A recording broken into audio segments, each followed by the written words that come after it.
Welcome to ذوق یقین. میں محمد شمیم ذوق یقین میں آپ کا بہت بہت استقبال کرتا ہوں. آج کی اس ویڈیو میں جیسا کہ میں نے آپ سے وعدہ کیا تھا اور سرپرائز کیا تھا کہ یونٹ 1 سے لے کر 10 تک سب کچھ میں آپ کو ایک فکاہیہ کامیڈین ہنسا کی فیکٹ یاد کرواؤں گا، اور ایک لائن میں، ایک مصرے میں، ایک شاعری میں پوری ایک ادیب کی زندگی آپ کے سامنے لا کے رکھ دوں گا. تو ہم دو شعر بولیں گے، دو لائف کر کے ہم کمپلیٹ کریں گے.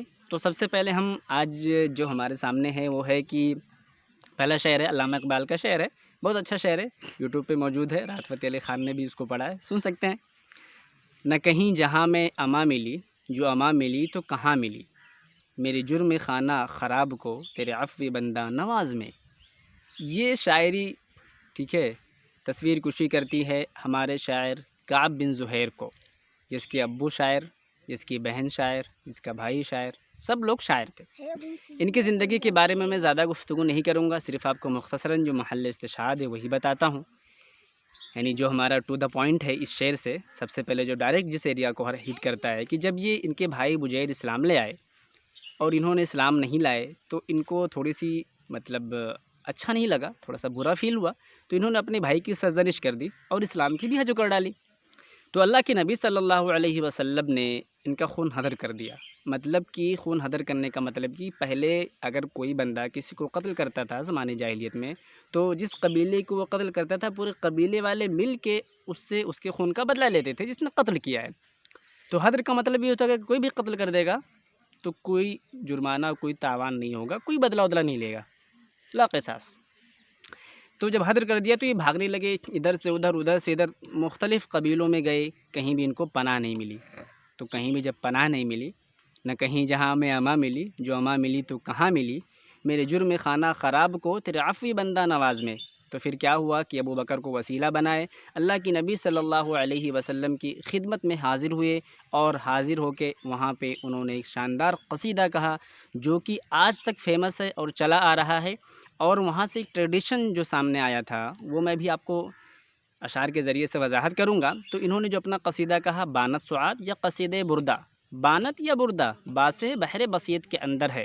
اب یہ آپ کو ڈھونڈنا ہے، یہ آپ کو پتہ ہو تو آپ کو کمنٹ میں بتانا ہے کہ اس میں کتنے اشعار ہیں اور یہ قصیدہ لامیہ ہے، نونیہ ہے، میمیہ ہے.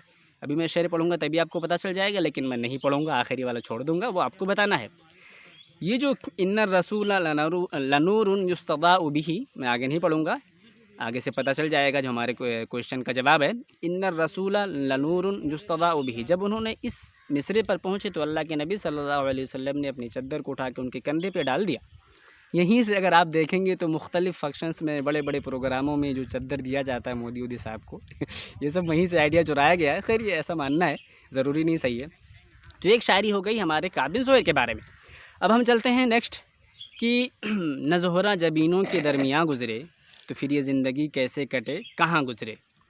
یہ شاعری وضاحت کرتی ہے، تصویر کشی کرتی ہے ہمارے شاعر، غزل گو شاعر، غزل کے امام عمر بن ابی ربیعہ کے بارے میں. ان کی میں ساری باتوں کے بارے میں نہیں جاؤں گا، ٹو دا پوائنٹ بات کروں گا. 2 سے 3 میں سوال آپ سے اٹھاؤں گا جو آپ کو خود ڈھونڈنا ہوگا، پتہ ہوگا تو کمنٹ باکس میں ڈال دینا. وہ یہ ہے کہ عمر بن ابی ربیعہ اپنی شاعری میں اپنے آپ کو معشوق بتاتا ہے. مطلب یہ لڑکیوں سے خود عشق نہیں کرتا تھا، لڑکیاں اس سے عشق کرتی تھیں. اور جیسے کہ ایک شاعری ہے کہ قالت الوسطیٰ کبریٰ کر کے آپ کو ڈھونڈنا ہے، میں صرف مفہوم بتا رہا ہوں. حل یکفین القمر، اچھا چلو ٹھیک ہے، میں زیادہ عربی بول دیا نہیں، آپ کو میں اردو بولوں گا، آپ کو مفہوم ڈھونڈ کے نکالنا ہے کہ کس طریقے سے مطلب یہ بولتا ہے بندہ. کہ بڑی بہن نے کہا چھوٹی سے، تو پھر مجلی نے ایسا کہا تو چھوٹی نے کہا کہ حل یکفی القمر، کہ کیا کبھی بھی مطلب قمر یعنی چاند بھی چھپ رہ سکتا ہے. یعنی اس طریقے سے وہ ایک دوسرے لڑکیوں کی بات چیت کو اپنی شاعری میں کس طریقے سے بتاتا ہے. تو یہ اپنے آپ کو اپنی شاعری میں، ٹھیک ہے، کیا کرتا ہے، معشوق بتاتا ہے. اور یہ جو بندہ ہے غزل کا شاعر مانا جاتا ہے. اور جریر نے بھی اس کی تعریف کی تھی اور کہا تھا نا کہ یہی وہ چیز تھی جس کے بارے میں شعراء کو مطلب ڈھونڈنا تھا، جس کے بارے میں شعراء کو شاعری کہنی تھی، لیکن وہ بھٹک گیا اور خندرات پہ کھڑے ہو کے رونے لگے. اور یہی وہ چیز ہے جس میں عمر بن ابی ربیعہ کامیاب ہو گیا. تو عمر بن ابی ربیعہ کے بارے میں ایک شعر ہے جس کا رائیہ قصیدہ ہے، امن آل نعمن. اب پورا آپ ڈھونڈیے گا. یہ اتنا اچھا لگا تھا یہ قصیدہ، بشارہ خوری جس کو الاخطل الصغیر کہا جاتا ہے، اس نے اس غزل سے متاثر ہو کر نعم اور عمر کا ایک پورا غزل کہہ دیا ہے اسی ٹائٹل سے. تو اب آپ کو میں جو سوال ہے میرا یہ بتانا ہے کہ عمر بن ابی ربیعہ کو کہاں پہ جلا وطن کیا گیا تھا اور کس نے کیا تھا، یہ آپ کو بتانا ہے، یہ کویشچن ہوگا۔